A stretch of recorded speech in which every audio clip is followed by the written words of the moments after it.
The boardroom of Druce Holdings occupied the entire 42nd floor of a glass tower in Midtown Manhattan, and on the morning Veda brought the evidence, it looked exactly like what it was. A room built for verdicts. She had been here 1,000 times, had sat in the junior chairs along the wall when she was 12 and her mother let her observe quarterly reviews, had stood at the presentation screen for her first financial analysis at 23, shaking slightly watching Virginia's face for approval that came in the form of a single nod. Had learned every inch of this room the way you learned a room that made the decisions about your life. Today she stood at the head of the table. She had never stood at the head of the table before. The projector lit the wall behind her in clean white light. The spreadsheets were color-coded. The bank transfer records were time-stamped. 6 months of documentation assembled with the kind of precision that came from someone who had grown up watching a CEO operate and understood exactly what standard of proof was required to breach a Druce. She had been thorough. She was always thorough. Virginia sat at the other end of the long glass surface, which was 17 feet of polished silence between them. She wore her usual charcoal suit. Her hair was its usual immaculate silver. Her hands were folded on the table in front of her, with the stillness of a woman who had trained herself over decades to reveal nothing through her hands. To Virginia's right sat Royce. Royce was 45 broad through the shoulders, wearing the expression of a man who had shown up for a meeting he already knew the outcome of. He had his father's jaw and his mother's eyes, and he was holding a coffee cup with both hands, which was the only sign that his hands needed something to do. He did not look at his sister. Veda presented for 11 minutes. She walked through the shell companies registered in Delaware and Nevada under Royce's signature. She showed the wire transfers, 8 of them over 14 months, totaling $4,300,000. She displayed the offshore account records she had obtained through a contact at a forensic accounting firm, the numbered account in the Cayman Islands that received the funds and had been dormant until 18 months ago. She showed the sports betting records, the loan payments to 3 separate private lenders, the pattern of transfer amounts that matched the pattern of Royce's losing seasons with a precision that left no statistical room for coincidence. She did not editorialize. She stated facts in the order they occurred. When she finished, the room was quiet. Virginia looked at the presentation screen for a moment. Then she looked at Veda. Not at Royce, not at the screen, at Veda. The look lasted about 4 seconds, which was long enough to be something other than an assessment. "You've been working on this since February," Virginia said. "Since January," Veda said. "I noticed the first anomaly in January." Virginia nodded once, slowly, the nod of someone confirming information they already possessed. "And you brought this here, to a full board presentation, rather than coming to me privately." "I came to you privately in March," Veda said. "You told me the discrepancies were a bookkeeping adjustment related to the Portland acquisition." "I remember. The Portland acquisition closed in November. These transfers began in April of the following year." Virginia looked at Royce. Royce set his coffee cup down. Something moved between them, a look, a communication of some kind, completed in less than a second. It had the quality of something rehearsed, something they had already decided. Veda felt the first shift of understanding in her chest, like the first audible crack in a structure you thought was sound. She had expected anger. She had expected denial or demands for verification, or the cold fury that Virginia deployed when subordinates overstepped. She had expected some version of her mother being blindsided. Virginia was not blindsided. "Veda," Virginia said. Her voice was even, CEO flat, the voice she used for difficult personnel conversations. "What you've presented here is a fabrication. The bank records are A fabrication, Virginia repeated, assembled by someone with access to the company's internal accounting systems and a sophisticated understanding of how to manipulate the appearance of records. That someone is you. The room changed temperature. You've been conducting an unauthorized investigation into your brother's finances, Virginia continued. You've been accessing accounts outside the scope of your role. You have hired a third-party forensic firm without board authorization, and you have presented the results of this unauthorized investigation in a full board setting in an attempt to remove Royce from his position. Mom, Veda's voice came out quieter than she intended. The transfers are real. The accounts are real. I didn't create them. I found them. You are hereby terminated from Druce Holdings, Virginia said. The words landed the way certain words landed, cleanly, without resistance, as if the air had decided not to slow them down. Effective today, your access credentials have already been revoked. HR has been notified. Your personal items from your office will be delivered to your apartment by end of business. Veda looked at Royce. Royce was looking at the table, and that was the thing. That was the precise moment when Veda understood. Not just that Royce wasn't surprised, that Royce had known this was coming. That Royce had known this was coming with the certainty of someone who had helped plan it. He had not been caught. He had been protected. Virginia opened a slim leather folder and removed a single envelope. She slid it down the length of the glass table. It stopped 3 feet from Veda's hand. Your grandfather Clement left specific instructions regarding the disposition of his personal assets, Virginia said. The lake property in Coldwater County has been transferred to your name. Consider it your severance. Sign the waiver, take the deed, and do not contact this office again. Mom, Veda said. One more time, because there was always one more time. You are dismissed, Veda. She picked up the envelope. Her hands did not shake. She had her mother's discipline in that at least. The elevator ride down 42 floors took 42 seconds. Veda counted them. She had $420 in her checking account, a phone on the family plan that would be cut off before she reached the street, and an envelope containing the deed to a piece of property she had visited once at age 7, standing in front of something tall and gray and covered in vines holding her grandfather's hand. She remembered asking him what was inside the tower. She remembered how he had looked at her when she asked. Not down, sideways, the way adults looked at children when they said something that surprised them. That's for finding out, he had said. And then he had put something in her pocket, something small and heavy. She had pulled it out later in the back seat of the car on the way home. A compass, brass, old, the needle trembling slightly before settling.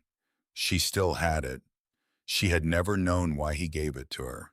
She had 7 months to figure that out. Because 7 months after that boardroom, after an autumn and a winter, and most of a spring in an apartment that the lease had already run out on, after $420, became $312, and then $108, and then a decision. Veda Druce loaded her car and drove north. The drive from Manhattan to Coldwater County took just under 4 hours in good traffic. She had never made it in good traffic. She arrived in rain. Druce Lake was not a lake anyone had named on purpose.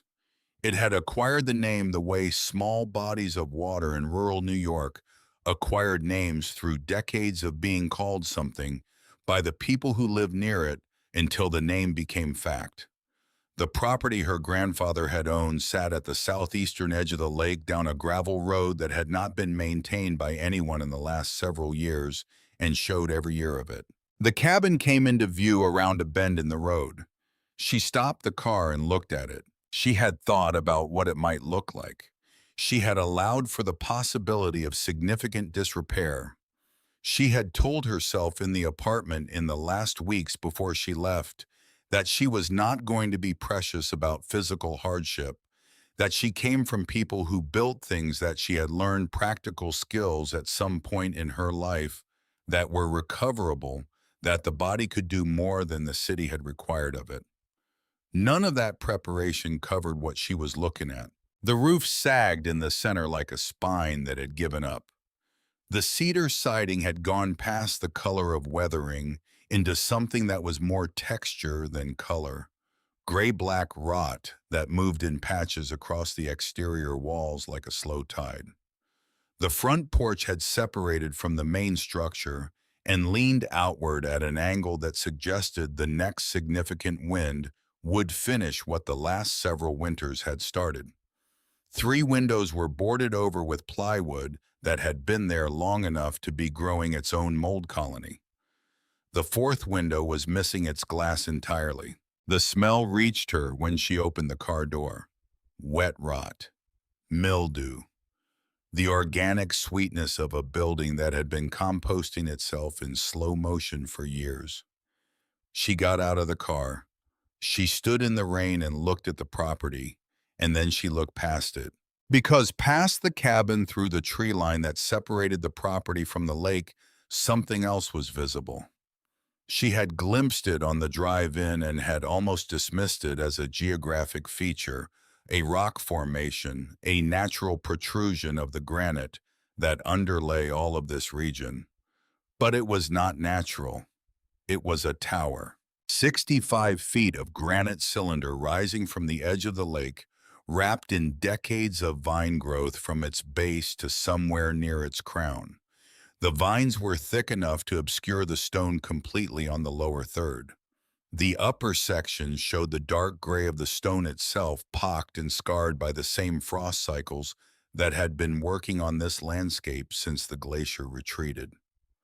The crown of the tower was partially collapsed, the eastern edge broken and irregular, the remaining stone darkened by water and time. It was enormous. It should not have existed here.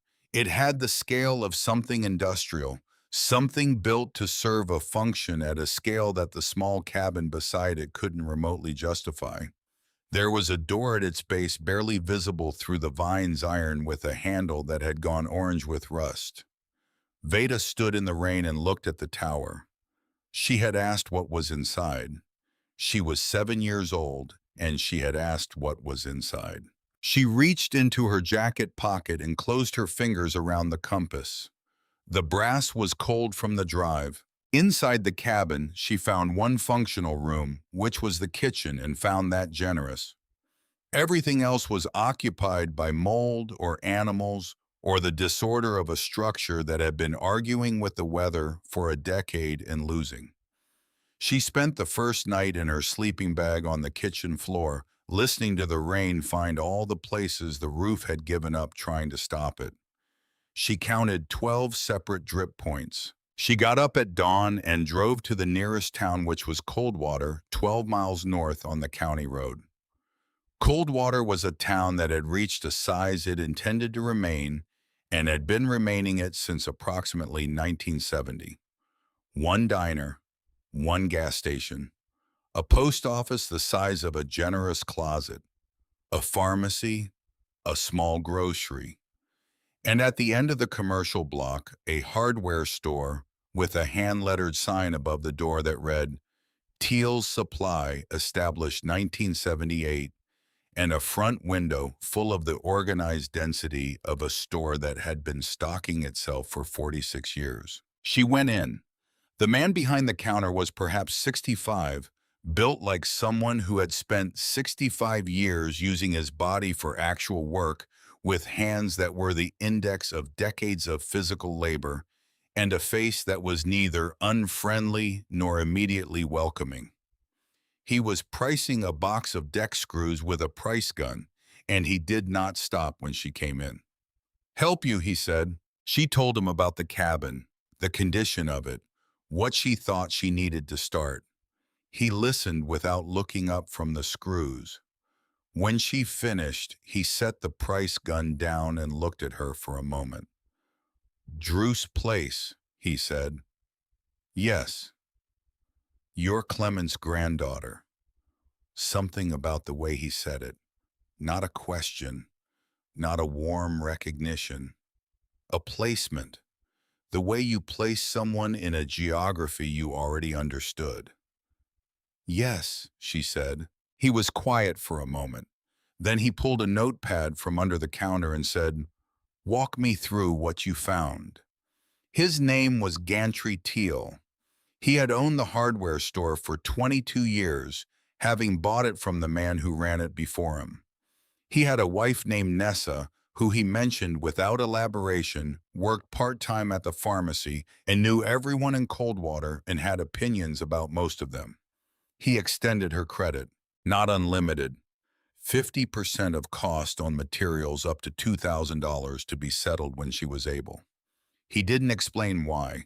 When she asked, he looked at the notepad and said, "I knew your grandfather. He was a fair man." That was all. She drove back to the cabin with the first load in her car. The next 3 months were something she would later have difficulty describing to anyone who hadn't done it, and not because it was beyond description, but because description required a shape to the experience, a narrative arc that went from one state to another, and what those months actually were was more continuous than that. They were a long single day that happened to span a season. She rose at first light every morning because there was no point in not rising. She worked until the light was gone. She ate whatever was cheapest and most caloric and required the least preparation. She lost weight she hadn't known she had to lose and gained muscle in places that had been soft from city living. Her hands changed. She had never particularly thought about her hands before. Now they were different hands. They knew things. The roof was the first necessity. She spent 2 weeks on it, working from a library book on basic roofing she had borrowed from the Coldwater Public Library, watching the relevant videos over the diner's free Wi-Fi on evenings when she needed supplementary instruction. The roofing work required Gantry to lend her equipment she didn't own. He appeared twice during those 2 weeks without being asked, examined what she had done, made 2 corrections without comment, and left. The second time he came, his wife was with him. Nessa Teal was perhaps 60, with the presence of a woman who had spent decades navigating the social geography of a small town and had learned to move through it with complete composure. She arrived carrying a covered pot of something that smelled like the first genuinely good food Veda had encountered in weeks, and she did not explain her presence or ask if it was welcome. She simply set the pot down on the one table in the kitchen that was still functional, found 2 bowls in the cabinet above the sink that she washed before using, and sat down across from Veda. They ate together. Nessa asked about the cabin in the way of someone who was interested in the condition of the building rather than in the story of how Veda came to be there. What was the foundation like? Had she gotten into the basement yet? Was the well tested?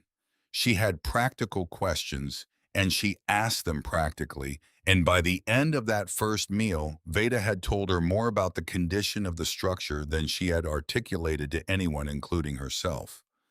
Nessa came back, not every day, but regularly, with or without food.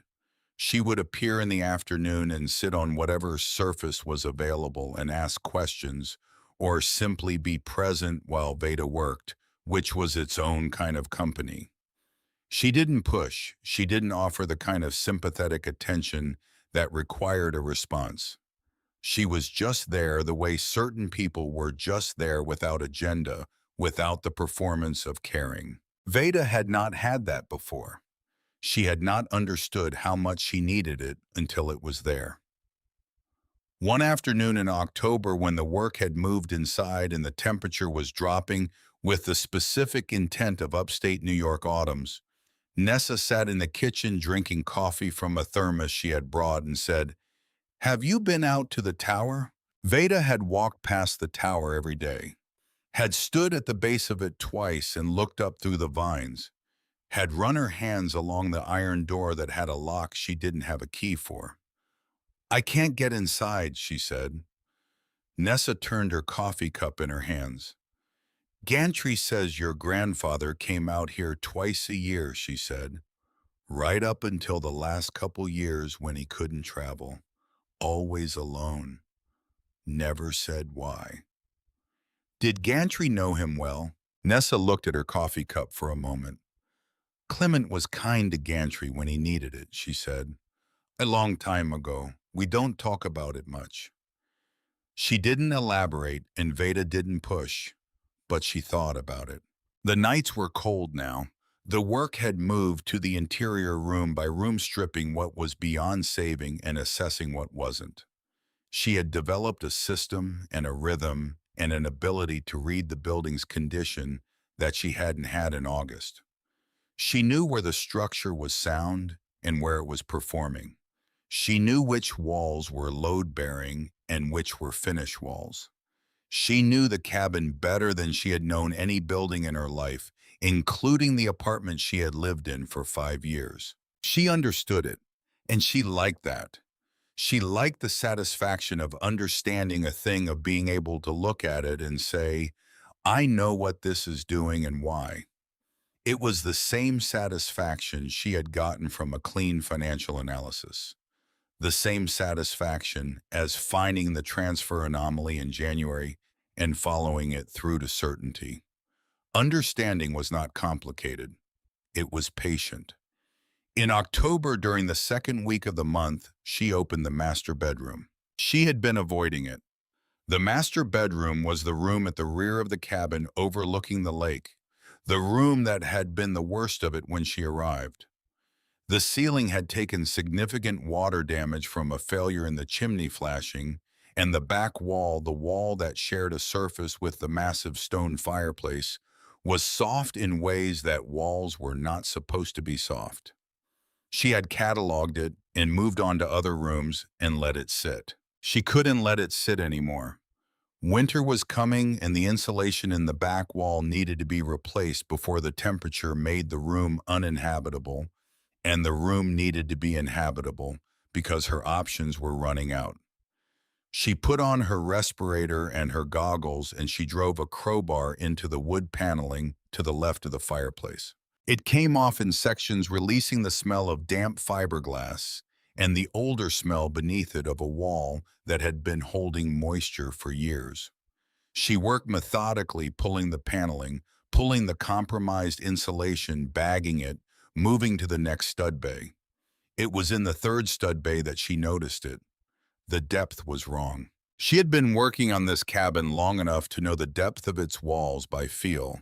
Standard construction, the paneling plus the insulation, plus the stud depth, plus the exterior sheathing. She knew that depth. She knew how far back her flashlight beam should hit something solid. In the third bay, the beam did not hit solid at the expected distance. It went deeper. She tapped the back of the cavity with the metal end of her crowbar. Not the solid thud of exterior logs, not the density of an exterior wall, a thud that had give to it, a thud that was hollow in a way that exterior construction was never hollow. She moved the flashlight and looked more carefully.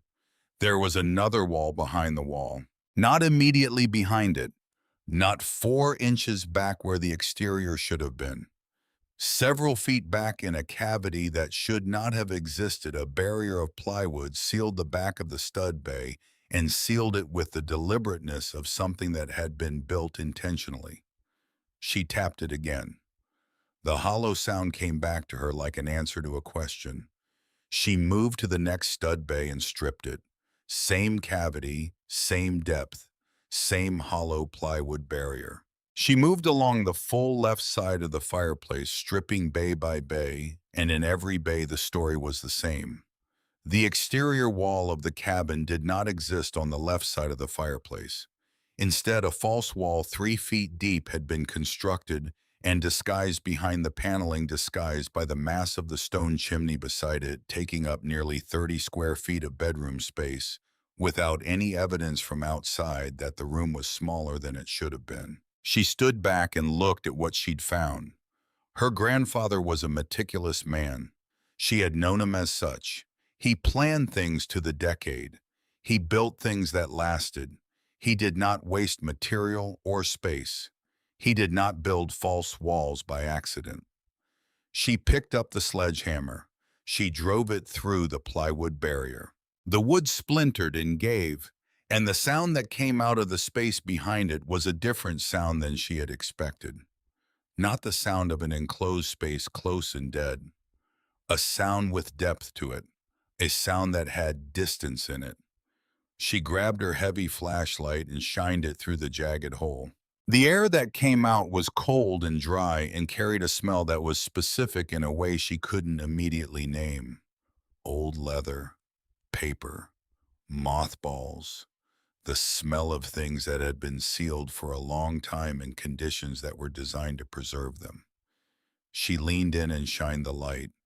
On the other side of the plywood was a short passage, perhaps 4 feet long, ending in a door. An iron door, set in a stone wall. Not the stone of the fireplace. Different stone, thicker, older, fitted without mortar in a pattern she recognized from the structure she had been walking past every day for 3 months. Granite, the stone of the tower. The cabin was built against the tower. The master bedroom butted up against the tower's base. And behind the false wall, behind the paneling that had been hiding it since before Veda was born, a door opened from the cabin's interior directly into the stone cylinder of the tower. The door was not locked. It was pulled almost closed but not latched. And when Veda pushed it open, it moved on hinges that had been oiled and maintained in a way that nothing else in this cabin had been oiled and maintained. It swung open silently. Beyond it was the base of the tower. The flashlight beam climbed the interior of the cylinder. The stone walls were 10 feet thick at the base and tapered slightly as they rose. The interior diameter was perhaps 15 feet across, and from the stone floor rising in a precise iron spiral that followed the inner curve of the wall was a staircase. It climbed into the dark. She could not see how far. On the stone floor directly in front of the door, something had been placed with care. A framed, simple, dark wood no larger than a sheet of paper under a pane of glass that had been laid flat on the floor and weighted at the corners with 4 small stones. Inside the frame, a piece of paper. She crouched down and shined the light on it. The handwriting was her grandfather's. She knew it immediately, had grown up seeing it on birthday cards and notes slipped into her coat pocket, and the occasional letter that arrived at her apartment in the city, addressed in that particular sharp, deliberate hand.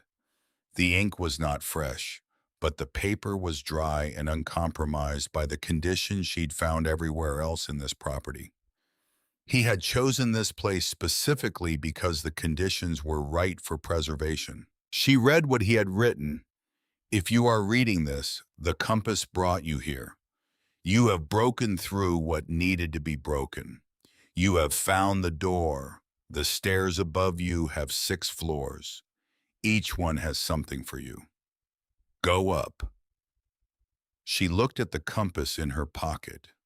She had carried it for 14 years, not knowing why. She looked up at the iron staircase disappearing into the dark of the tower. Then she put her foot on the first step. The iron held without sound. She began to climb. The first step held. She had not been certain it would. The tower was over 100 years old, and the staircase inside it had been built for industrial purposes, for workers servicing the waterworks equipment that had once occupied this cylinder. And industrial staircases from 1891 were built to a different standard than the staircases she had grown up navigating in Manhattan apartment buildings. But the iron was solid under her boot, not rusted through, not compromised. Someone had maintained this. Someone had come here, regularly, and made sure the stairs held. She climbed. The flashlight beam moved ahead of her up the curve of the staircase, illuminating the stone wall on her left and the open interior of the tower on her right. The cylinder narrowed as it rose, or seemed to the perspective of looking up a circular shaft, creating the impression of contraction even where the actual dimensions held steady. The air was cold, colder than the cabin, colder than outside. The stone held its own temperature, independent of the season, and the temperature it held was the temperature of deep ground, 40 degrees and still and permanent. She counted steps, 19 steps to the first landing. The landing was not a room. It was a widening of the staircase where the iron had been extended outward from the wall to create a platform approximately 6 feet in diameter. In the stone wall beside the platform at chest height, a section of the granite had been cut back and squared, not roughly, with precision. A rectangular niche, perhaps 2 feet wide and 18 inches tall, cut cleanly into the interior wall and fitted with a wooden shelf that had been sealed against moisture with the treatment she recognized from the library book on wood preservation. On the shelf sat a leather-bound volume. Veda reached for it slowly. The leather was dark and soft with age, but intact, stiff at the spine in the way of books that had been closed for a long time. The brass corner fittings were green with oxidation but structurally sound. There was no title on the cover, nothing embossed or stamped, just the plain dark leather, and on the front in the lower right corner 2 initials burned into the leather. C.D. Clement Druce. She opened it. The handwriting was his, the same sharp, deliberate script from the note on the floor below. But this was not a note. This was a journal. Dated entries, each one beginning with the date in the upper left margin of the page. The first entry was dated March 14, 1992. She read the first page standing on the landing with the flashlight balanced on the stone shelf. The ink had faded to rust, but the words were entirely legible, clear and precise, and written with the care of a man who understood that what he was committing to paper might need to stand as record for longer than he would be alive to explain it. March 14, 1992. I am writing this because there is no one I can speak to about what has been done to me, what my daughter has done. I considered a lawyer, but Virginia has spent 20 years building relationships with every attorney of significance in this city, and I cannot trust that what I tell anyone will not be reported back to her before I have time to act. I am writing this because the act of writing it makes it real in a way that helps me resist the temptation to believe I imagined it. On September 4th, 1991, Virginia came to my office at Druce Holdings at 7 in the evening after the staff had gone. She brought 2 men I did not recognize in a folder. Inside the folder was a collection of documents that purported to show that I had been skimming operating funds into a personal account and misreporting revenue to the IRS. The documents were fabrications. I knew this because I had never done what they described, but they were good fabrications, the kind of fabrications that would require months of forensic accounting to disprove, months that Virginia knew I didn't have. She gave me a choice: sign over my controlling shares and resign my directorship, or she would deliver the folder to the IRS the following morning. I spent 4 hours reading the documents. I spent another hour trying to reach my accountant, who did not answer. I spent a further hour trying to reach my lawyer, who did not answer. At 11 o'clock that evening, with Virginia sitting in my chair watching me, I signed. She took the folder with her. I have not seen my company since. Veda stopped reading. She stood on the iron landing in the dark of the tower and breathed the cold stone air and looked at the words on the page. Her grandfather had built a company from a loan and a business plan and 30 years of work. He had built it the way he built things, carefully and with attention to what would last. And Virginia had walked into his office with a folder of lies and taken it from him in 4 hours. 4 hours. She turned the page. The second entry was dated 3 days later. I have been trying to understand why, not why she wanted the company. That part is simple. Virginia has always wanted the company. What I cannot understand is when she decided that taking it by force was preferable to waiting. She was already in a senior position. She would have inherited a substantial stake. She was patient and intelligent and capable of waiting for what she wanted, unless she wasn't waiting for the company. Unless there was something else, something that required immediate capital at a scale she didn't have access to through legitimate means. I'm going to find out what she needed the money for. Veda turned pages. There were dozens of entries. She did not read them all standing on the landing. She would read them all, but she read enough to understand the structure of what she was holding. Clement had spent the years after 1991 in a methodical investigation of his own. Not angry, not reactive, patient. He had used what resources remained to him after the transfer to build a picture of what Virginia had done with the company in the years that followed. He had documented the decisions she made, the assets she moved, the operations she altered. He had built a case the way a careful person built anything, piece by piece, making sure each piece was accurate before adding the next. And then she found it. The entry was dated January 8th, 1995. I have confirmed what I suspected. The capital Virginia needed in 1991 was not for business purposes. She had been covering Royce's debts since he was a teenager. By 1991, the debt had grown to nearly $2 million owed to 3 separate private lenders, 2 of whom had associations that made the debt not merely a financial problem, but a safety problem. Virginia took my company to manage Royce's situation. That is what I was worth to her. That is the calculation she made. Her father's company against her son's debts. I don't know if I am angrier that she made that calculation or that she could make it and then sit in my chair watching me sign and not show anything in her face. What I did not expect comes next.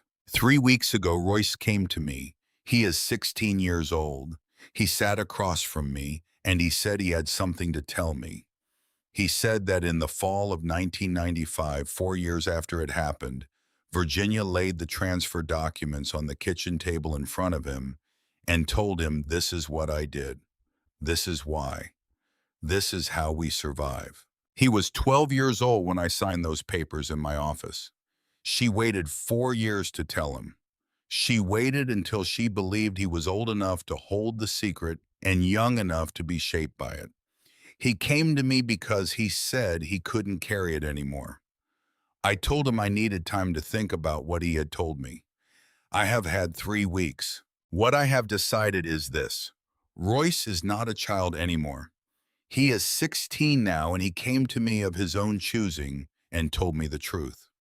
But he has also known for some time and chosen to live inside the protection of it. I cannot call him innocent. I am not willing to call him innocent. But I am also not willing to let the fact of his choice define what I do next, because what I do next is not about Royce. It is about Veda. Veda read the name, her own name, in her grandfather's journal from 1995 when she was 3 years old. She is the one he had written. She is the only one who asks the right questions. I have watched both of them closely. Royce knows how to watch. He knows how to be in a room and observe and stay quiet and accumulate information. But Veda asks. She is 3 years old and she asks. Last month she was at the tower with me and she asked what was inside.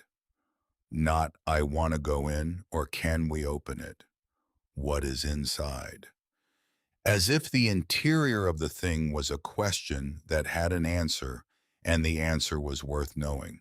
That is the difference. She closed the journal. She stood on the landing for a long time. Then she put the journal inside her coat, against her chest, the way you carried something irreplaceable, and she climbed to the second floor.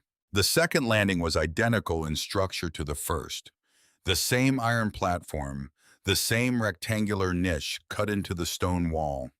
Inside the niche, protected from moisture by the same sealed wood shelf, and additionally wrapped in oilcloth that had been tied closed with a cord of cotton that was still sound despite its age a bundle. She unwrapped it carefully.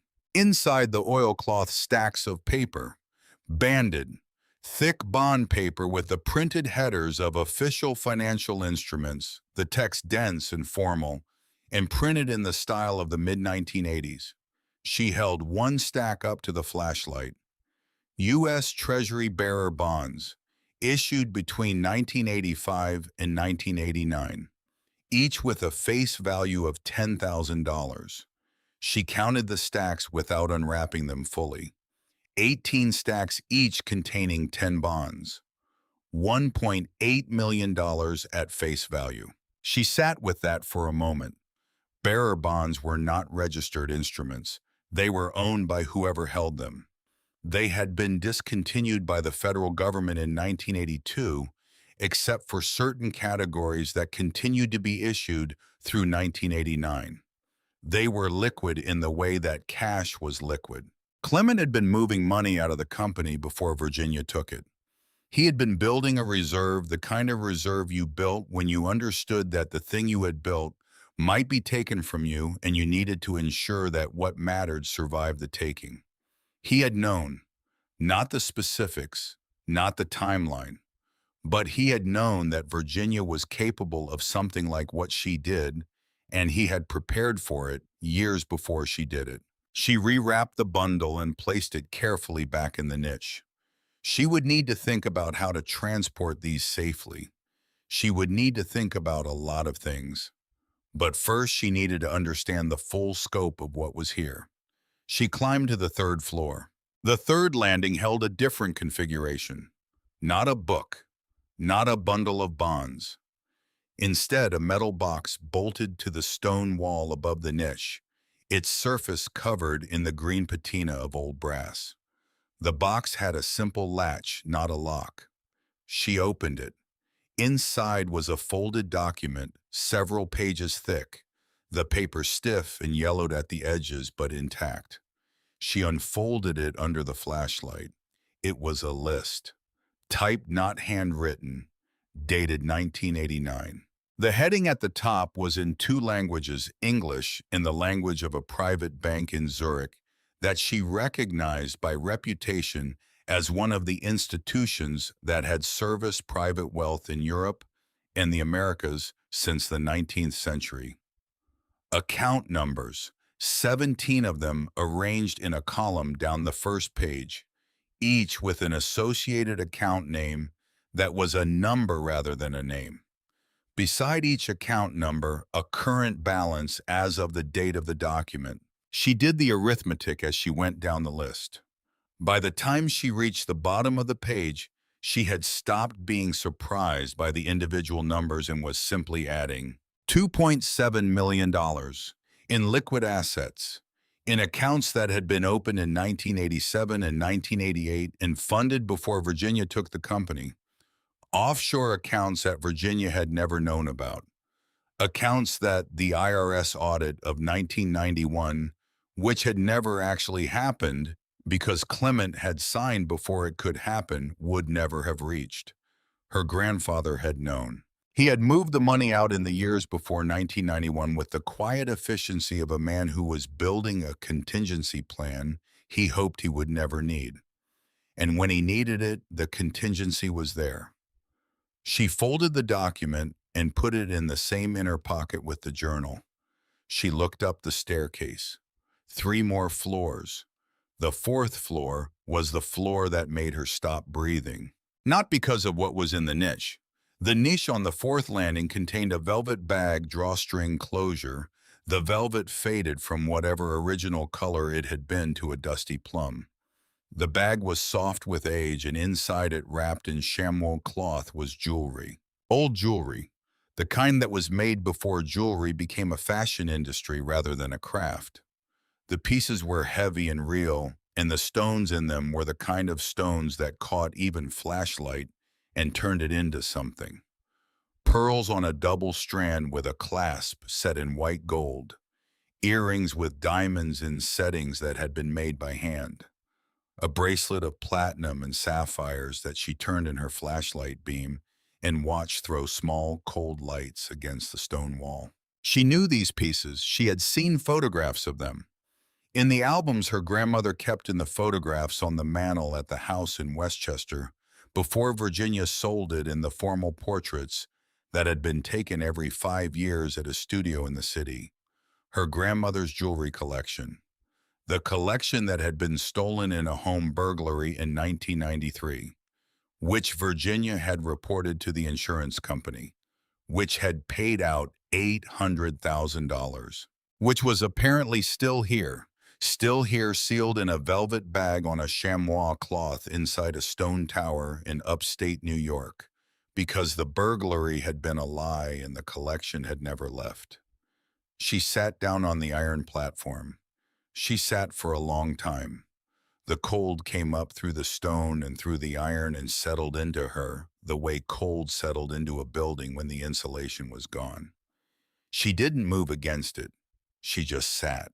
Her grandmother had died in 2002. She had lived the last 9 years of her life knowing that her jewelry was gone, that it had been taken from the home she had shared with Clement for 40 years in a burglary that turned out to be a convenient story Virginia had told an insurance company to generate $800,000. Veda put the velvet bag back in the niche exactly as she had found it. She stood up. She was very careful about being angry right now.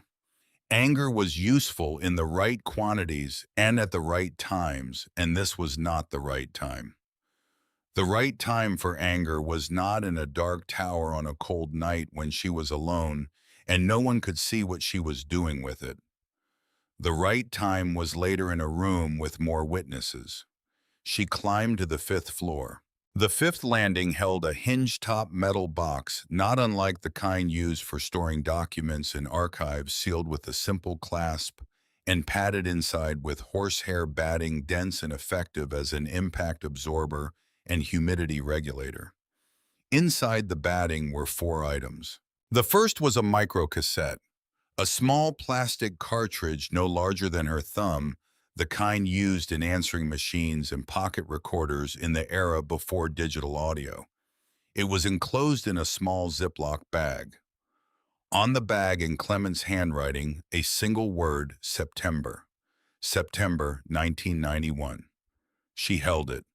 She would need a player to hear it. She did not have a player. She added it to the list of things she needed. The second item was a contract. 12 pages stapled at the upper left corner, the pages crisp and uncompromised by the sealed conditions. It was titled at the top, Transfer of Controlling Interest, Druce Holdings, LLC, dated September 4th, 1991. She found her grandfather's signature on the last page in blue ink, and beside it, Virginia's, and at the bottom of the page, the notarization. The contract was a standard document. She had seen dozens like it in her 6 years at the company. Except on page 4 in the section defining the representations and warranties that the transferring party was making, someone had added 3 lines in handwriting that was not Clement's and not Virginia's. The additions were initialed in the same handwriting, and the initials small and cramped, and made with a different pen than the one used for the main document. She read the added lines, then she read them again. The additions specified that the transfer was made under duress. Specifically, the phrase was used in handwriting as an addition to a typed document. Transferring party states that this instrument is executed under duress, as defined under applicable law, meaning under threat, coercion, or compulsion that would negate free and voluntary execution. Clement had written it in himself. In the moment of signing, he had added the language that would, if anyone who understood contract law ever looked at this document, render the transfer voidable. She pressed the contract flat against the stone floor and photographed it with her phone. The third item was a manila envelope sealed. The outside was labeled in Clement's writing Royce. Do not open without counsel. She did not open it. She put it back in the batting. The fourth item was a small key. Brass, old, a different key from the compass she carried. This one was smaller and more precise, with a specific cut that suggested it belonged to a mechanism rather than a standard lock. She looked around the fifth-floor landing. There was no lock here for the key to fit, which meant the lock was somewhere else. She looked up. One more floor. The sixth floor was the highest landing, and unlike the others, it was set directly beneath the partially collapsed crown of the tower. The eastern section of the top of the tower had failed at some point in the last several decades, and through the gap in the stone above her, through the broken edge of the tower's crown, she could see sky, the actual sky, open air, the dark blue of a deep autumn night with stars visible where the clouds had broken. She stood on the sixth landing and looked up at the stars through the broken stone of a tower built in 1891, and the strangeness of that moment of being inside something this old and this permanent, and looking at stars through the place where it had broken, was something she held for a few seconds before moving. The niche on the sixth floor was different. It was deeper than the others, set further back into the stone, the opening narrower at the face and widening inside. She had to reach in further to find what was on the shelf. Her hand closed around something, a frame, the same dark wood as the frame on the floor below. She drew it out carefully. Inside the frame, under glass, a photograph. She shined the flashlight on it. It was a photograph of herself, 7 years old, standing in front of the tower, which in the photograph still had its vines, but they were shorter, younger, the tower more visible beneath them. She was looking up, not at the camera, up at the tower. Her face was the face of a child looking at something large and old and trying to understand it. Behind her to the right, partially cut off at the edge of the frame, one hand resting on her shoulder. A hand she knew. Large, square-fingered. The hand of an old man who had spent his life building things. Beside the frame on the same shelf, a key. Brass. Ornate. The key she had been looking for on the fifth floor. And behind the key, pinned to the back wall of the niche with a small iron tack, a letter. She unpinned it. The paper was heavy stock, acid-free, the kind chosen specifically for longevity. The folds were crisp, and the ink was darker than the journal entries written more recently. She unfolded it. Veda. I have wondered for years how to say what I need to say in this letter, and what I keep returning to is that the most useful thing I can do is not explain myself to you, but tell you what you have found. The bonds on the second floor are real and negotiable. They belong to you. The account numbers on the third floor are current accounts. The funds in them have been maintained since 1989 under the management of a trustee I appointed, who has instructions not to release them to anyone who cannot produce the account list, and a specific phrase I gave you once when you were 14 years old. The phrase is, "The compass always knows." You will need to say this to a man named Oscar Fenn at a firm called Meridian Trust in Zurich.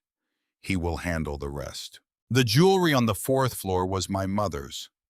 Virginia told the insurance company it was stolen. It was not stolen. It belongs to you. The contract on the fifth floor was executed under duress and has been authenticated by 2 separate contract law attorneys, neither of whom knows the identity of the other, both of whom have provided written opinions that the duress provision renders the transfer voidable. Those opinions are with my attorney, whose name and contact information are in the manila envelope on the fifth floor. Do not open that envelope until you have your own counsel retained. The key on this floor opens a lockbox on the fifth floor behind the wall panel to the right of the niche. Press the second stone from the left in the second course from the shelf. The panel will move. The lockbox is secured to the wall behind it. Open it. Inside is the final piece, the piece I could not seal in an envelope with everything else, because it is the piece that changes the scale of everything. I knew Virginia would give you this property. I knew it because Virginia does not value what she cannot immediately quantify. She sees a rotting cabin and a dangerous old tower, and she sees a burden. She sees a problem she is solving by relocating it to you.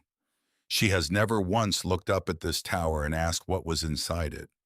Not once in 50 years. You asked when you were 7 years old. You were the only one. I gave you the compass that day because I wanted you to have something that always pointed toward the right direction, even when you couldn't see it. I want you to know that you found the door not because the compass is magic, but because you are the person who kept it for 14 years without knowing why, who trusted that there was a reason even when the reason wasn't visible. That is the thing Virginia cannot buy and cannot fabricate and cannot take from anyone. She took my company. She cannot take the quality that makes you worth giving it to. What is in this tower belongs to you. Rebuild this house. Rebuild yourself. And when you are ready, take back what belongs to us. Your grandfather. Veda read the letter twice. Then she folded it and held it in both hands and looked at the stars through the broken crown of the tower and allowed herself 1 full minute of something she had not allowed herself since the elevator ride down 42 floors in September. The minute passed. She pressed the second stone from the left in the second course from the shelf. The panel moved. Behind it, bolted to the stone of the tower wall, was a metal lockbox smaller than she expected.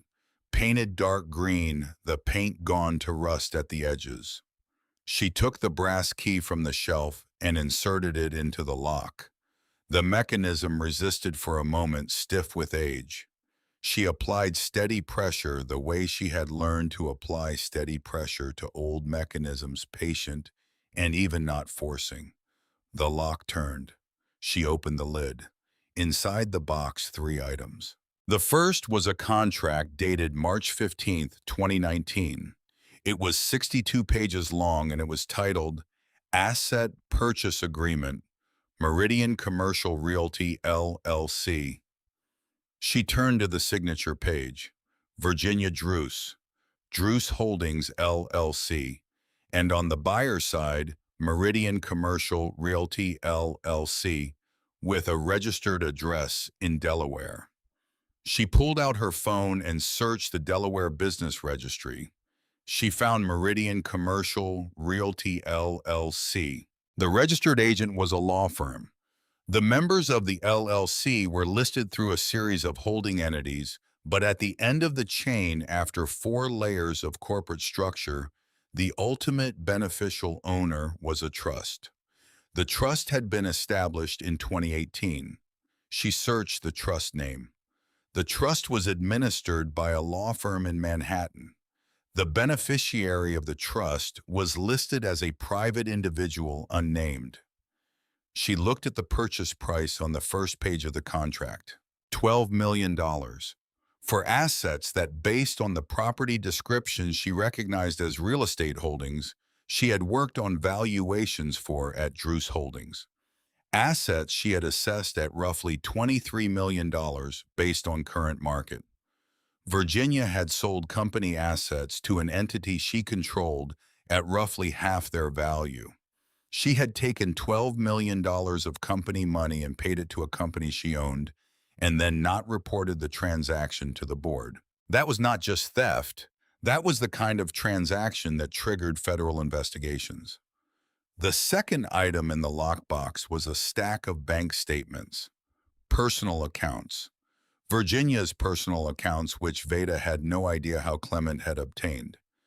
The statements ran from 2019 to 2022, and they told the story of the $12 million in very clear terms. It had moved through 3 accounts in about 18 months and eventually landed in accounts registered to the trust. The third item in the lockbox was a single-page, no header, no formal designation. Just Clement's handwriting. A note, 4 lines. I obtained the above through channels I am not going to detail here. The provenance of the documents is the concern of lawyers, not of you. What you need to know is that they are authentic. I had them independently verified by 2 forensic accountants who have provided affidavits attesting to their authenticity. The affidavits are with my attorney. This is the thing that finishes it, Veda. Not the cassette tape, not the contract from 1991. Those are the history. This is the present. This is what Virginia has done in the last 5 years that has nothing to do with me and everything to do with what she has done to a company she stole. The board does not know. The shareholders do not know. The SEC does not know. They will. She read the note 3 times. Then she closed the lockbox and locked it and put the key in her pocket and sat on the iron landing with her back against the cold stone of the tower. She held a photograph from the shelf, herself at 7, looking up at the tower, her grandfather's hand on her shoulder. She had never seen this photograph. She had never known it existed. He had been carrying it for 20 years in a tower that no one was allowed to enter, waiting for her to climb the stairs and find it. She did not cry. She had been trained out of it in ways she hadn't fully understood until this moment, trained by a mother who did not cry and did not permit visible weakness and had spent Veda's childhood demonstrating the value of containment. She had absorbed that training. She was good at containment. She knew how to keep things inside where they couldn't be used against her. But she sat on the iron landing with her grandfather's letter in one hand and the photograph of herself in the other, and the stars showing through the broken top of the tower, and the full weight of everything she had climbed through that evening settled on her like stone.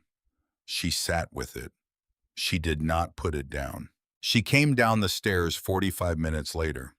She came through the iron door in the short passage and back into the master bedroom of the cabin, stepping over the debris of the wall she had broken through earlier that evening. She gathered the bonds and the account list and the letter and the lockbox key into the bag she had brought upstairs. She left the microcassette for the moment. She would need to find a player. She walked through the cabin and out the front door. The night air was sharp and cold and smelled of the lake. The sky had cleared and the stars were full across it, the kind of sky that only existed this far from the city. She stood on the front step and breathed it. She took out her phone and called Nessa. It rang twice. Veda. Not hello, just her name, the voice of someone who had been awake. Can you come? Veda said. Her own voice sounded different to her than usual. She noticed this without analyzing it. I'm 20 minutes away, Nessa said. Put the kettle on. She sat on the step and looked at the tower. From outside at night, the tower was a black shape against a dark sky, the outline of it visible only where it blocked the stars. You had to know it was there to see it. You had to be looking for it. Her grandfather was right. Virginia had never looked. The sound of tires on gravel reached her from the road. Nessa's headlights swept the tree line as the car came down the drive. The car stopped and Nessa got out, not hurrying, moving with her characteristic steadiness. She sat down on the step beside Veda. She did not say anything. She looked at the lake and the tower and she sat. Veda reached into the bag and took out the photograph, the one from the 6th floor, herself at 7 looking up. She set it on the step between them. Nessa looked at it. She did not say anything for a long time. He kept this up there, Nessa said. Sixth floor. Veda paused. In a frame, under glass. Nessa's hands folded in her lap, the gesture of women who had learned to hold things still. Veda said, he planned everything. For decades. He left me everything inside that tower, and he arranged it so that Virginia would be the one to send me here.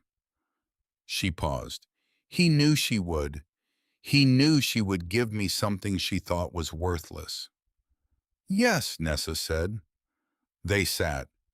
And then because Nessa was there, and the stars were visible and the tower was standing in the dark, and because she had not in 3 months and she could not hold it in any longer, Veda began to cry.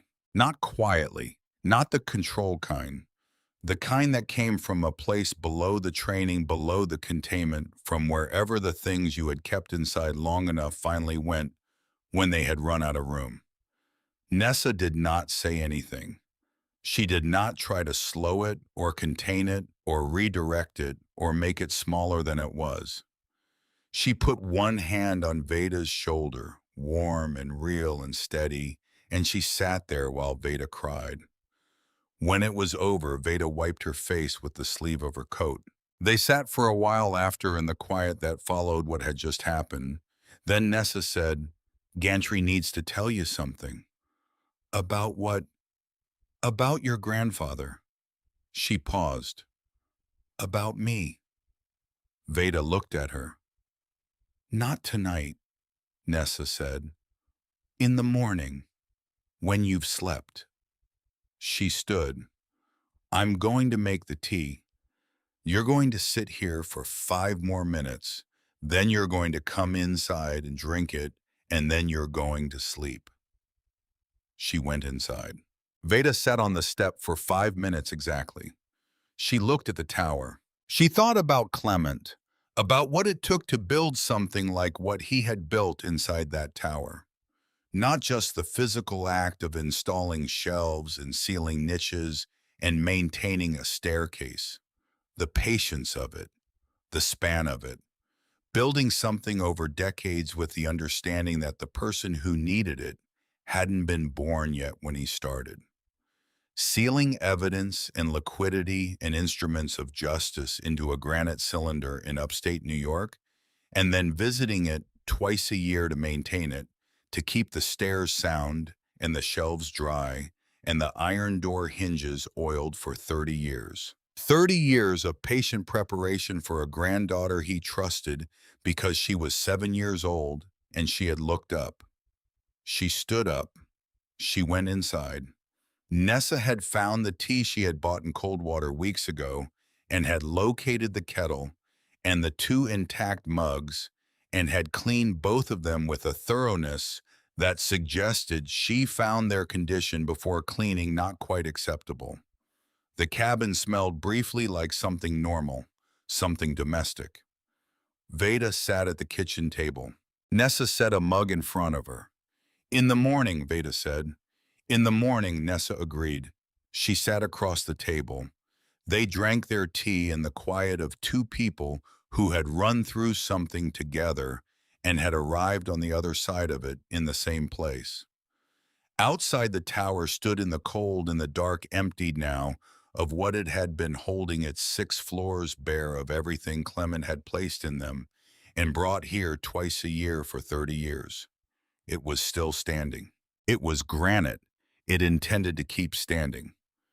Gantry came in the morning. Veda had slept, which surprised her, 4 hours of the kind of sleep that happened when the body decided it was done, regardless of what the mind intended. She woke to the sound of Gantry's truck on the gravel and the smell of coffee that Nessa had started before she left at midnight, left in a thermos on the counter with a note that said, Gantry will come at 7. Don't eat before he gets there. She was sitting at the kitchen table with the thermos when he knocked. He came in without ceremony, set a paper bag from the diner on the table, poured himself coffee from his own thermos, and sat across from her. He looked at her face the way he had been looking at her face for 3 months, assessing the condition of the structure rather than the surface appearance of it. Nessa tells me you found the tower, he said. Last night. He nodded, not surprised. The nod of someone confirming information he had been expecting to arrive for a while. She tells me you found the letter. Yes. He wrapped both hands around his thermos cup and looked at it for a moment. He was not a man who had difficulty with silence. He had demonstrated this over 3 months of working beside her. But this silence was different from the working silences.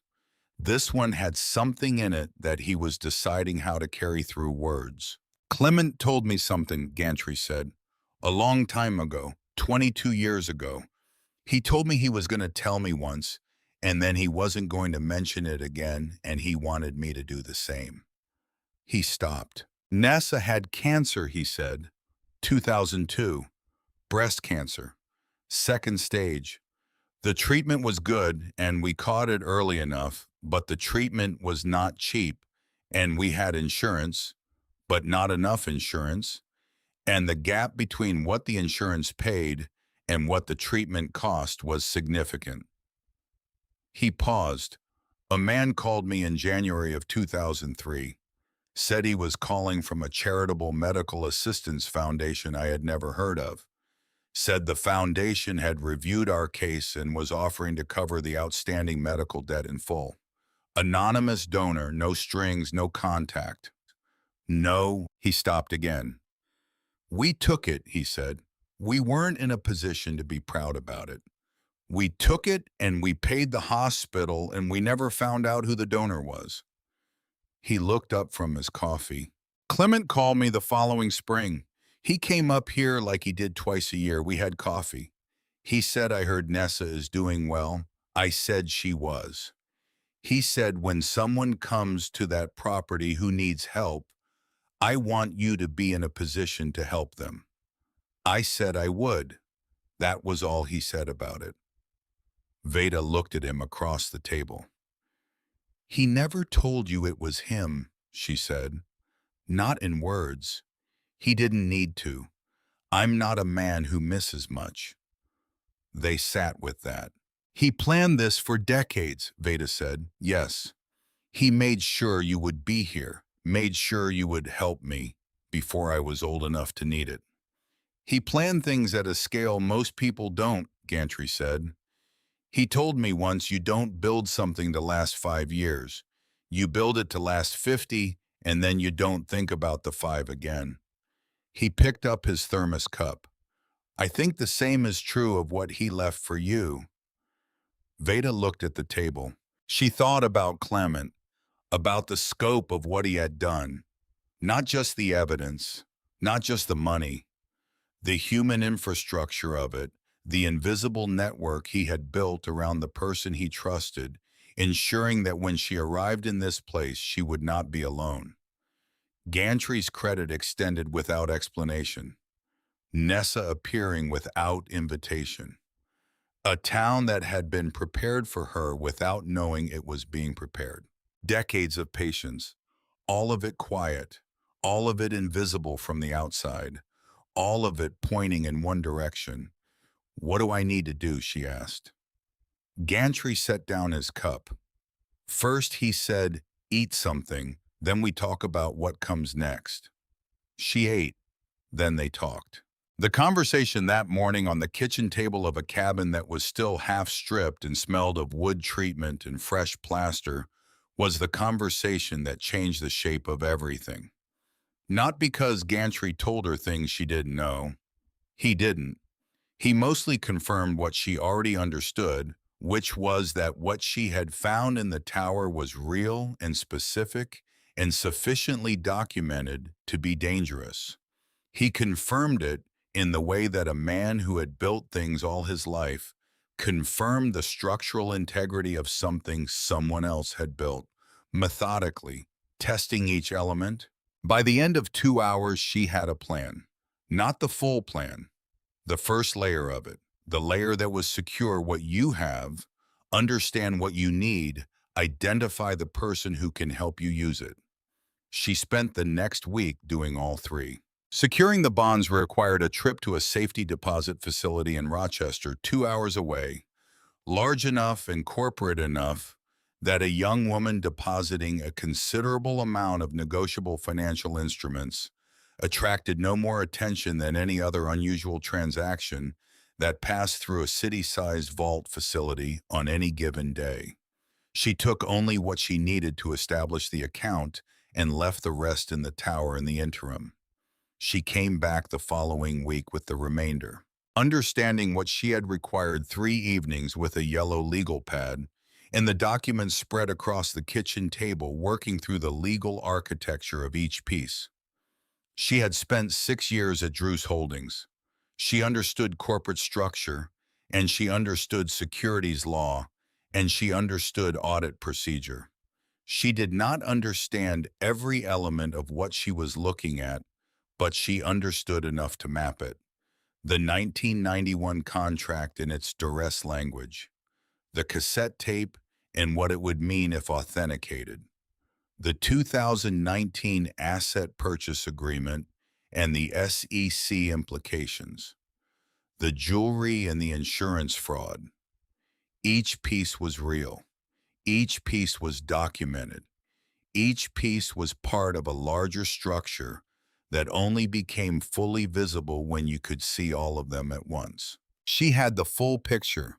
The person she needed was a corporate litigator, not just any litigator, the specific kind who had operated at the level of national significance, who had handled cases involving federal regulatory bodies, who had a record that established credibility with both the SEC and the DOJ, and who had no existing relationships with Drew's Holdings or anyone connected to it. She spent 3 days asking people who would know to point her toward that person. Not publicly, not through channels that could be monitored. Through individuals she trusted, reaching out one at a time, describing the general parameters of the situation without specifics, asking for names.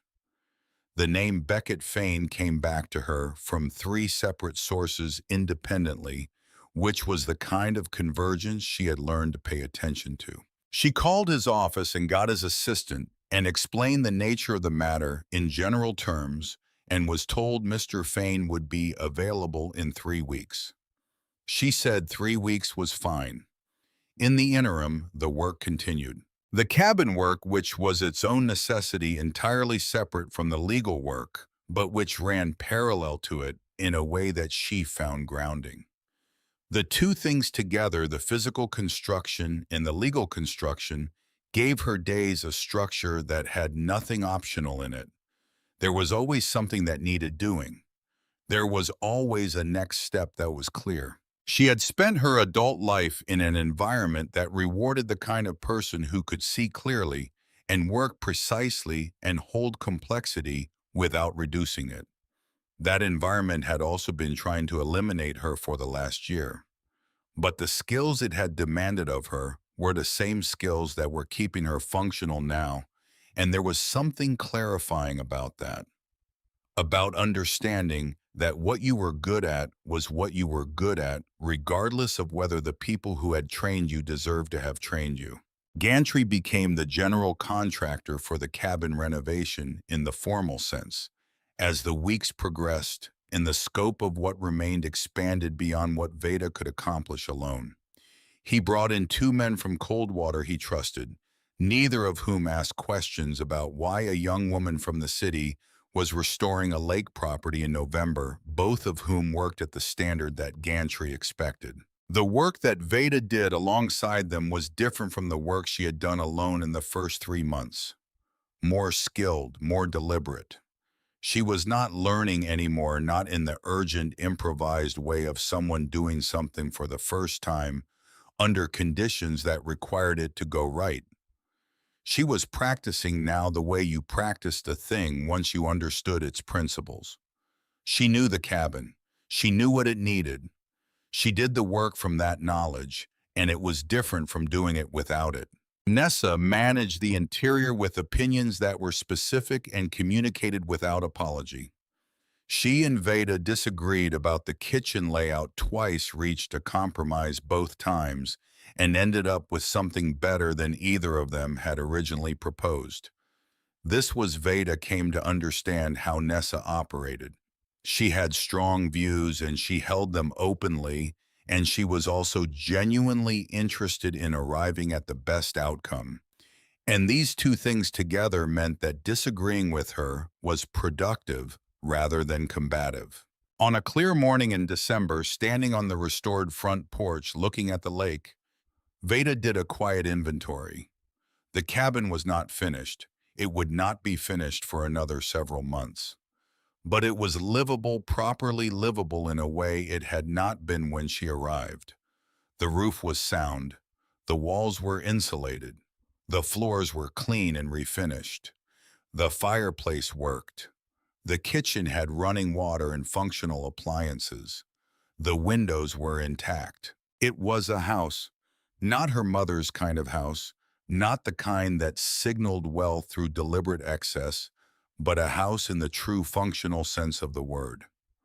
A structure that protected the people inside it from the conditions outside. She turned and looked at the tower. She had cleared the vines from the lower 20 feet. The granite of the base was visible now, gray and solid, the same stone as the foundation. The door had been restored with new iron hardware that matched the original profile. The stairs inside had been cleaned and inspected by gantry and confirmed sound. She had not converted the tower into anything. She had preserved it, left the 6 landings exactly as they were, minus what she had removed. It was a record. That was what it was. A record of what a man had built and what had been done to it and what he had done in return.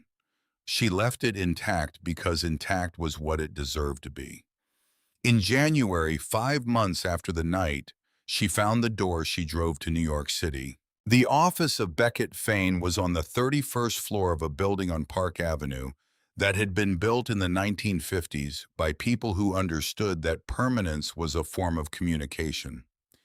The lobby had marble floors and high ceilings and the specific hush of a space that had been designed to prepare people for something serious. Fane was a small man with a large presence, which was a combination she had rarely encountered before. He was perhaps 55 slight, with the stillness of someone who had learned that most communication happened before the words. He shook her hand and looked at her for 3 seconds, and then sat across from her and said, "You have something large." "Yes," she said. "Walk me through it." She walked him through it for 4 hours. At the end of 4 hours, he asked her 6 questions, each one targeting a specific potential weakness in the case. She answered all 6. The answers did not require hedging. He said the 2019 contract is the center of it. The 1991 material is the context. The insurance fraud is the character evidence. The center is the 2019 contract. If we can authenticate it independently, you have something that the SEC and the DOJ both want. My grandfather had it independently verified by forensic accountants. I want my own verification. 2 firms independent of each other, standard chain of custody. Yes. The microcassette tape. I found a player in February. The recording is what my grandfather described. Virginia and Clement, September 4th, 1991. Virginia's voice is clear and unambiguous. Fane was quiet for a moment. That tape, if authenticated, is worth more than the rest of it combined, he said. Not legally. Legally, the 2019 contract is the larger issue. But in terms of what a jury understands, hearing a woman tell her father to sign or she'll destroy him is not abstract. I understand. How do you want this to end? He asked. She had thought about this. She had thought about it for months in the cabin in the evenings after Gantry and his crew had gone, in the early mornings before they arrived, standing at the kitchen window with the lake visible through the new glass. "I want the company back," she said. "Druce Holdings was built by my grandfather. It was taken by my mother. I want it returned to the control of the person my grandfather would have chosen, which is you, which is me." Fane nodded. He did not say it would be difficult. He did not say it would be easy. He said, "I'll need 6 months to build this correctly." "I have time," she said. She drove back to the lake that evening. The 6 months Fane needed were not passive months. She used them. She spent them learning the current state of Druce Holdings through the network she had built during 6 years at the company, through the financial disclosures that publicly traded companies were required to make, through the conversations she had with former colleagues who remembered her and who in a handful of cases were not entirely comfortable with what they were seeing happen inside the company since she had left. What was happening inside the company was what she had told Virginia would happen. 14 months after she had laid the bank records out on the glass table and told her mother that the IRS would be interested, the IRS had become interested. Not because Veda had filed anything, because the audit that had always been a matter of time had become a matter of now. The shell companies she had documented were not the only shell companies. They were the visible ones. The IRS found the others. And Fane, working through channels she was not entirely privy to, ensured that the SEC began looking at the 2019 contract before the audit was complete. She did not know the exact sequence of events inside the company during those months. She knew the outcomes. The board had voted no confidence in Virginia's leadership in April. The banks had frozen the primary credit line in May after the SEC sent its first inquiry letter. Royce had stopped returning board calls by June. By the time Veda was ready, Druce Holdings was a company standing in a room it had been told was on fire, unable to find the door. On a Tuesday morning in August, 14 months after the boardroom meeting in September, Veda drove from Coldwater to Manhattan. She had done this before. She had done it in September of the previous year with $420 and a severance envelope and the hollow quality of a person who has been told they do not exist. She was doing it now in a car that had been serviced recently, wearing a suit that she had had made in March by a tailor in Rockland County who had taken 2 fittings and listened carefully. She had the compass in her jacket pocket, as she always did. The drive took 4 hours. At 7 in the morning, in the parking structure of the building on 42nd Street that contained the offices of Druce Holdings, she sat in her car for 10 minutes. She was not afraid. She was locating herself. There was a difference, and the difference mattered.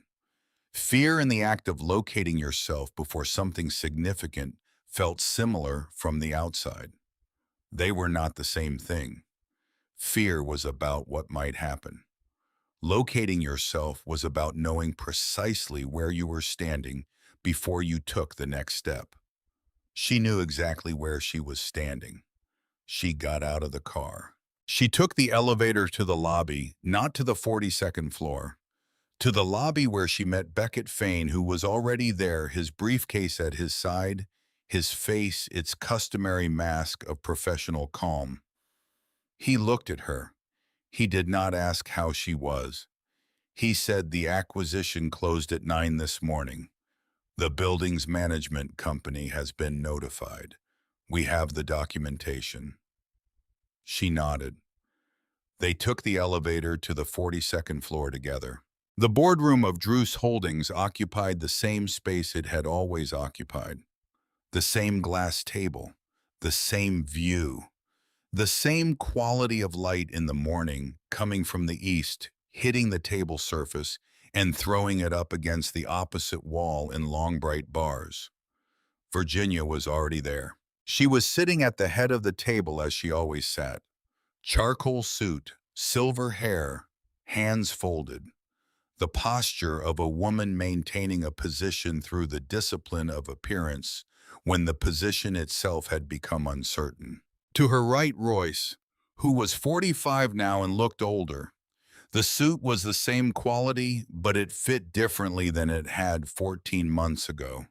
The way clothing fit differently on a person who had been under sustained pressure for a long time. He looked at the table when Veda came in. Virginia's legal counsel sat along the wall, two of them, not the usual three. The room had the quality of a space that knew something was about to happen and had arranged itself accordingly. Virginia looked at Veda when she came through the doors. She looked at Fane. She looked at the briefcase. Something moved behind her eyes. A calculation like always, rapid and complete. Security, she said to the room in general with the even tone of someone stating a procedure rather than expressing alarm. Please escort these individuals from the building. I wouldn't do that, Veda said. Her voice came out the way she had intended it to come out. Even, not raised. The voice of someone who was not making a request. She walked toward the table. Security responds to building management, she said. Building management responds to the entity that holds the debt on this property. At 9 this morning, through a proxy holding company, I acquired the majority debt position on this building. She reached the table. She did not sit. She stood at the opposite end of the glass surface from where she had stood 14 months ago at the head of it. If anyone is being escorted from this building, it will be you. Virginia's hands folded on the table did not move. That was the measure of her.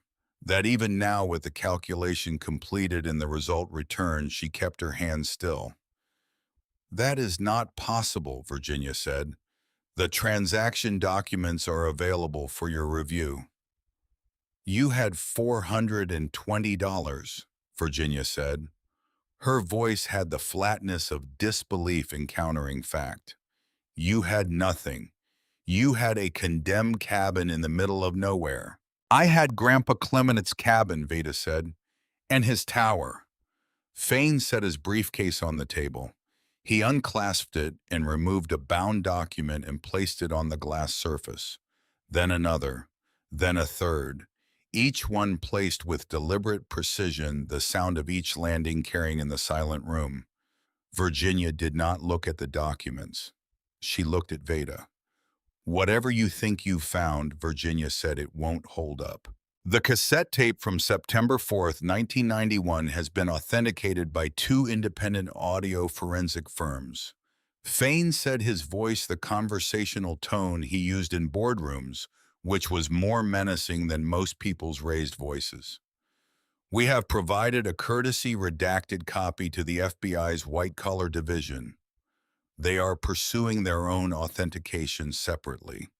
The 2019 asset purchase contract has been authenticated by two separate forensic accounting firms, both of whom have submitted affidavits. The SEC has been in receipt of a full briefing package since May. They have found it highly informative. He adjusted the placement of the third document by a quarter inch. The insurance claim filed in 1993 regarding the loss of Margaret Druce's jewelry collection represents a separate matter which the relevant insurance company, who is still in business and whose fraud investigation unit is highly active, has been notified of. Virginia looked at Royce. The same communication that had passed between them 14 months ago in this room passed again. The quick exchange, the instant completion. But this time the result of the exchange was different. This time it did not have the quality of a decision already made. It had the quality of two people arriving at the end of their options. Royce looked at the table. Veda reached into the inside pocket of her jacket. She took out the photograph. The one from the 6th floor of the tower. Herself at 7 years old standing in front of the tower looking up. Clement's hand on her shoulder. She set it on the table, not in front of herself, in the center of the table where both Virginia and Royce could see it. She waited. Virginia looked at the photograph, at her daughter at 7 years old. at her father's hand. Something happened in Virginia's face that Veda had never seen there before. Not remorse, not anything as straightforward as remorse. Something more structural than that. The look of a person who has built a version of reality over decades and is watching it fail the load test. He never told you about the tower, Veda said. In 50 years, you never asked him what was inside it. You came up here once a year at Christmas, and you drove past that tower, and you never once asked what was inside. She looked at her mother across the length of the table. He built everything you see in those documents inside that tower. He maintained it for 30 years. He visited it twice a year. He was at the tower the month before he died, and he was 81 years old, and he climbed 6 floors of iron stairs to make sure what he had left there was still intact. The room was very quiet. He knew you would give me the property, Veda said. He knew because he understood how you made decisions. He knew you would see a rotting cabin and an old tower, and you would see a burden. He knew your arrogance would not allow you to look at something that didn't immediately show its value. She paused. He used the same quality that allowed you to take his company against you. He built the weapon in the place your arrogance guaranteed you would never look. Royce's jaw worked. He looked at the photograph. He looked at it the way a person looked at an image of themselves at a moment of irreversibility, a moment before which the world was one thing and after which it was another. "Mom," he said. His voice had the hollow quality of a man arriving somewhere he had been walking toward for a long time. Virginia did not look at him. She looked at the documents. At the document on the left, which was the cassette tape authentication report, she looked for a long moment. Then she looked at the center document, which was the SEC briefing summary. Then she looked at the right document, which was the 2019 asset purchase agreement with Fain's analysis appended. She read the 2019 document more carefully than the others. Fain letter. He understood the weight of documentation. He understood that what he was watching was a person coming to terms with the mathematics of his situation through the only language they trusted, which was the language of legal instruments. Virginia set the document down. "What do you want?" she said. "The same thing my grandfather wanted," Veda said. "His company back." Fain reached back into the briefcase and produced 2 additional documents. He placed them on the table, one in front of Virginia and one in front of Royce.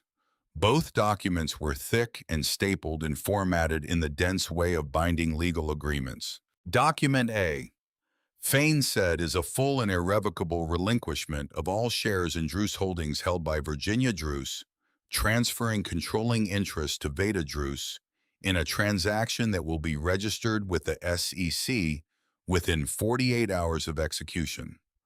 Document B is a sworn and notarized statement detailing Virginia's personal knowledge of and involvement in the transactions documented in the 2019 asset purchase agreement suitable for submission to the SEC and the DOJ.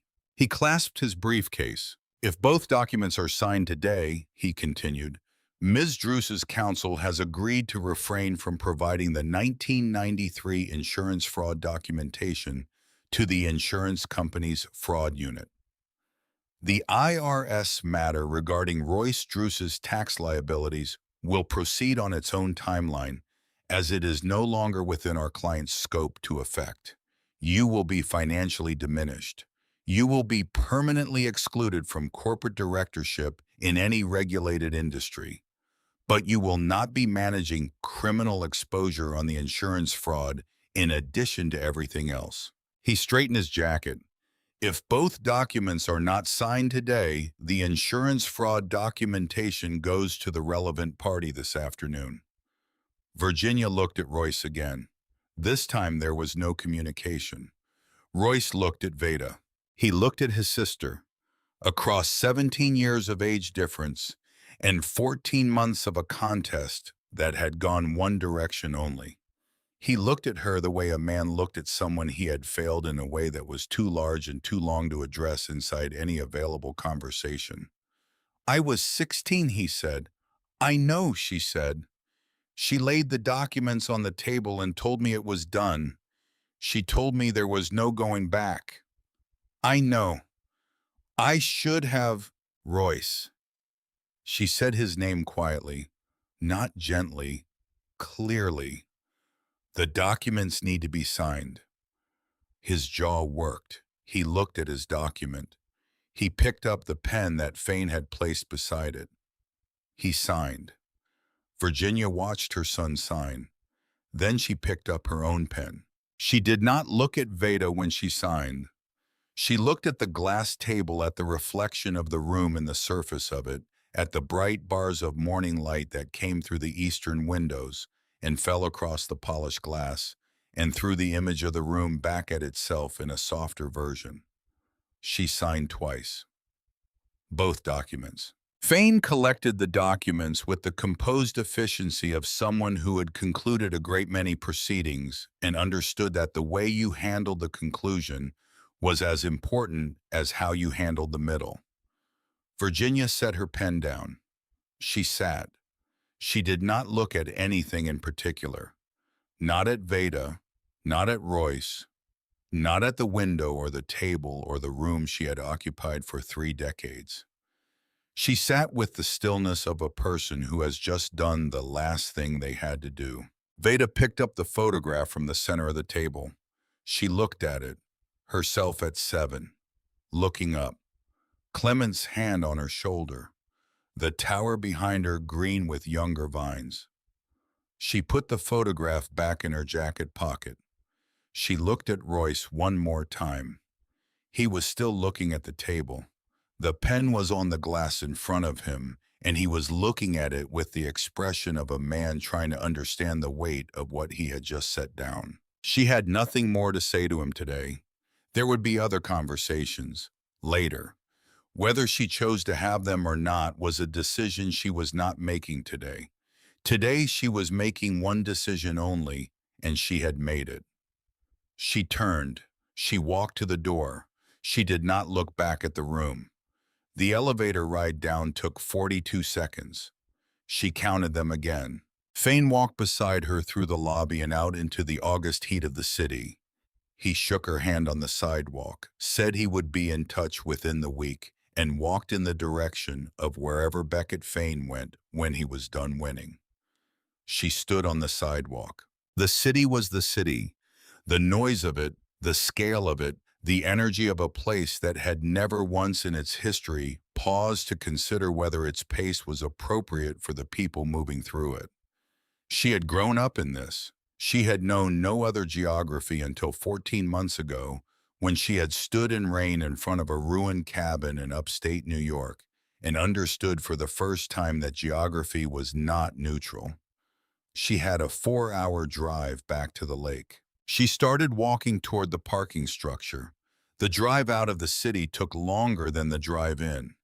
August traffic. She did not mind. She had music she liked and a thermos of coffee from the gas station that was worse than anything Nessa made and better than anything she had drunk in the apartment in the last weeks of that other life. The landscape changed the way it always changed on that drive. The city asserting itself for longer than you expected, the density of it refusing to break until suddenly it did the transition to the outer suburbs, and then to the smaller towns, and then to the country that had no intention of being called anything other than what it was. She crossed the Coldwater County line at 4 in the afternoon. She stopped at Teal's Supply. Gantry was behind the counter pricing hardware, as he often was in the afternoons when the morning customers had cleared and the evening rush had not started. He looked up when she came in. He read her face the way he read everything, taking inventory before speaking. "Done," he said. "Done," she said. He nodded, the same nod he gave when he looked at a piece of work that had come out right. Not enthusiastic, just accurate. "Nessa's at the property," he said. "She'll want to hear it." I know. She drove the last 12 miles on the county road with the windows down. The late afternoon light was doing what late afternoon light in August did in upstate New York, going gold, in the way that made this landscape the thing it was, the thing that made people who left it remember it as more beautiful than they expected. She turned down the gravel road. The cabin came into view around the bend. She stopped the car. She had stopped in this same place in October of the previous year in the rain and looked at a structure that was collapsing under the weight of its own neglect. The memory of that view and the view in front of her now occupied the same physical space, and she felt both of them at the same time, which was its own kind of vertigo. The cabin stood. Not just stood, held. The restored cedar siding was still pale from the supplier, not yet weathered to the color the original had been. But the profile of it was right. The proportions were right. The way it sat against the hillside, and the lake was right in the way that something was right when it had been built by someone who understood the land it was sitting on. And behind the cabin to the left, the tower. She had cleared the vines from the lower 20 feet. The granite of the base showed now gray and solid, completely indifferent to everything that had happened around it in 130 years. The upper sections still wore their vines, the old growth of it that had been there longer than she had been alive, and she had left that. It belonged. From the road you could see the tower now. You could see it was real and old and specific. You could see it was not a ruin. It was a structure that had been built to last and had lasted, and the evidence of its lasting was in the quality of the stone and the way it stood without apology. She pulled the rest of the way down the drive. Nessa was on the front step, two mugs on the step beside her. She looked up when she heard the car, and she read Veda's face the way she had been reading it since October, with the patient accuracy of a woman who did not miss much. She moved one mug to Veda's side of the step. Veda parked the car. She got out. She walked to the step and sat down beside Nessa. She picked up the mug. The coffee was from the thermos Nessa always brought, which was always better than anything else in a 40-mile radius. The lake was in front of them, flat and dark and silver in the late light, the surface of it doing what calm water did in the hour before sunset, holding the sky above it and giving it back in a version that was more still than the original. They sat. The August evening settled around them in increments, the way evenings settled in places that were not in a hurry. The light changed, the water changed with it. The tower threw a long shadow east across the lawn, and the shadow moved slowly as the sun moved, the way shadows moved on summer evenings when you had the time to watch. Nessa did not ask how it had gone. She did not need to. She had been reading the available information since Veda got out of the car, and she had reached her conclusion and set it aside in the way she set aside things that were confirmed. Gantry says he can start on the boathouse in September, Nessa said. I know, he mentioned it last week. It needs the foundation poured before the frost comes. October at the latest. October is risky up here. I know, September. Nessa drank her coffee. The shadow of the tower had reached the edge of the lawn, now the tip of it just touching the water. Veda reached into her jacket pocket. She took out the compass. She set it on her palm. The brass was warm from her body heat. The needle trembled for a moment in the way it always did, the small uncertainty of something settling, and then it stopped. It pointed as it always pointed in one direction. She closed her fingers around it. She had carried this for 14 years. She would carry it for whatever came after. Not because it showed her anything she didn't already know, because he had given it to her when she was 14, and she had kept it without knowing why, and the keeping of it turned out to be the thing. The tower stood behind her. 65 feet of granite. 130 years of being exactly what it was. a structure that had been built for a function that no longer existed and had been given a different function by a man who understood that things built to last could be repurposed without losing what made them last. The vines on the upper sections caught the evening light, now the green of them going gold, the whole upper portion of the tower glowing briefly with the borrowed light of a sun that was finishing. The light held for a moment, then it released. The lake went from silver to pewter. The tower went from gold back to gray. Everything settled into the quality of the evening just before dark, when everything was exactly what it was without the flattery of direct light. Nessa finished her coffee. She did not move to leave. She set her empty mug on the step beside her and looked at the water. "Your grandfather used to sit here," she said. "When he came to check on the place, he would sit on the step and look at the water, and he never said what he was thinking." "Did you ever ask once? What did he say?" Nessa was quiet for a moment. "He said, 'I'm thinking about what's already been done and whether it was enough.'" Veda looked at the lake. She thought about what had already been done, about the 6 floors of a tower and 30 years of twice-yearly maintenance, and a compass given to a 14-year-old girl without explanation, and a hardware store owner and his wife positioned in a small town in upstate New York a decade and a half before they would be needed. She thought about a cassette tape sealed in a Ziploc bag on a horsehair shelf in 1992, about bearer bonds wrapped in oilcloth, about a journal that had been waiting in the dark to be read, about a photograph of a 7-year-old girl looking up. It was enough, she said.